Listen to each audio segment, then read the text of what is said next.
श्री शिवाय नमस्तुभ्यम। हर हर महादेव। दोस्तों, हिंदू पंचांग के अनुसार भाद्रपद माह के शुक्ल पक्ष की अष्टमी तिथि के दिन राधा अष्टमी का त्यौहार मनाया जाता है। मान्यता है कि इस दिन राधा रानी का जन्म हुआ था। राधा अष्टमी का त्यौहार कृष्ण जन्माष्टमी के 15 दिन मनाया जाता है। आज की वीडियो में हम जानेंगे साल 2024 में राधा अष्टमी कब है, 10 या 11 सितंबर को। अष्टमी तिथि कब शुरू होगी और कब समाप्त होगी, पूजा का शुभ मुहूर्त और पूजा विधि क्या होगी। लेकिन वीडियो शुरू करने से पहले अगर आप इस चैनल पर नए हैं और अभी तक आपने इस चैनल को सब्सक्राइब नहीं किया है तो आज ही इस चैनल को सब्सक्राइब कर लें और साथ ही बेल आइकन को भी दबा लें ताकि आगे आने वाले सभी व्रत और त्योहारों की जानकारी आपको मिलती रहेगी और इनके शुभ मुहूर्त और सही तिथि की जानकारी मिलती रहे। स्वागत है आपका हमारी भक्ति और भाग्य चैनल में। हिंदू धर्म में राधा अष्टमी का विशेष महत्व है। वैदिक पंचांग के अनुसार भाद्रपद माह की शुक्ल पक्ष की अष्टमी तिथि को राधा रानी का जन्मोत्सव मनाया जाता है। यह कृष्ण जन्मोत्सव के 15 दिन बाद आता है। मान्यता है राधा अष्टमी के दिन राधा रानी की उपासना करने से व्यक्ति को सुख, समृद्धि और ऐश्वर्य की प्राप्ति होती है। वहीं इस दिन खासकर ब्रज के सभी मंदिरों को सजाया जाता है और राधा रानी का जन्मोत्सव मनाया जाता है। राधा रानी कृष्ण की प्रियांशी थी। इन्हें देवी लक्ष्मी का स्वरूप माना जाता है। अब आगे वीडियो में हम जानते हैं इसकी तिथि और इसका महत्व क्या है। राधा अष्टमी की तिथि वैदिक पंचांग के मुताबिक भाद्रपद माह के शुक्ल पक्ष की अष्टमी तिथि 10 सितंबर को रात 11:12 से प्रारंभ होगी। वहीं इसका अंत अगले दिन यानी कि 11 सितंबर को रात 11:45 पर होगा। ऐसे में उदय तिथि को आधार मानते हुए राधा अष्टमी 11 सितंबर को ही मनाई जाएगी। अब जानते हैं राधा अष्टमी का शुभ मुहूर्त। वहीं इस दिन पूजा करने का शुभ मुहूर्त सुबह 11:02 से शुरू होकर दोपहर 1:31 तक रहेगा। इस समय में आप राधा रानी की पूजा अर्चना कर सकते हैं।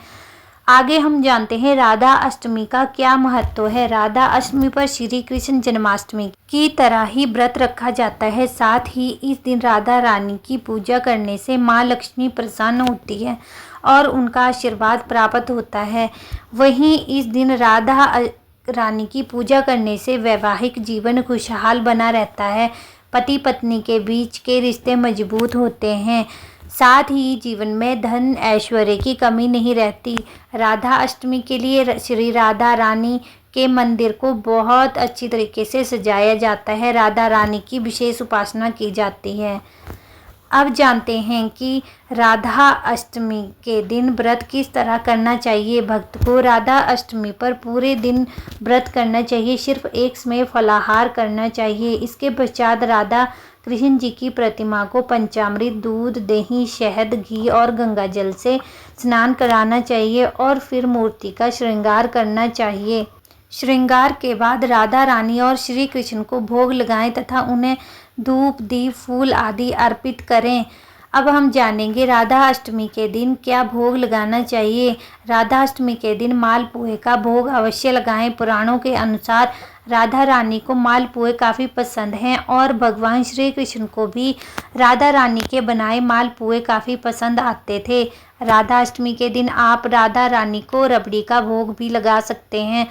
रबड़ी का भोग किशोरी जी की सबसे पसंद में से एक माना जाता है, इसलिए आप राधा अष्टमी के दिन रबड़ी या मालपुए का भोग अवश्य लगाएं।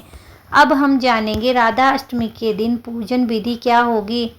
अन्य व्रतों की भांति इस दिन भी प्रातः ब्रह्म मुहूर्त में उठकर स्नान आदि क्रियाओं से निवृत्त होकर श्री राधा जी की विधिवत पूजा करनी चाहिए। इस दिन हेतु मध्याह्न का समय उपयुक्त माना गया है। इस दिन पूजन स्थल में ध्वजा, पुष्पमाला, वस्त्र, पताका, तोरण आदि व विभिन्न प्रकार के मिष्ठान व फलों से श्री राधा जी की स्तुति करनी चाहिए। पूजन स्थल में 5 रंगों से मंडप सजाएं।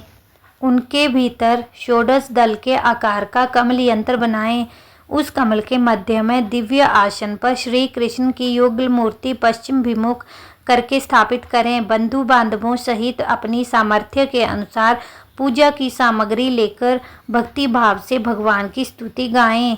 पूरा दिन हरि चर्चा में बिताएं और रात्रि के समय कीर्तन करें। दिन में एक समय ही फलाहार करें। मंदिर में दीपदान अवश्य करें। आपको हमारे द्वारा बताई गई जानकारी कैसी लगी? लाइक, शेयर और सब्सक्राइब करें। श्री शिवाय नमस्तुभ्यम।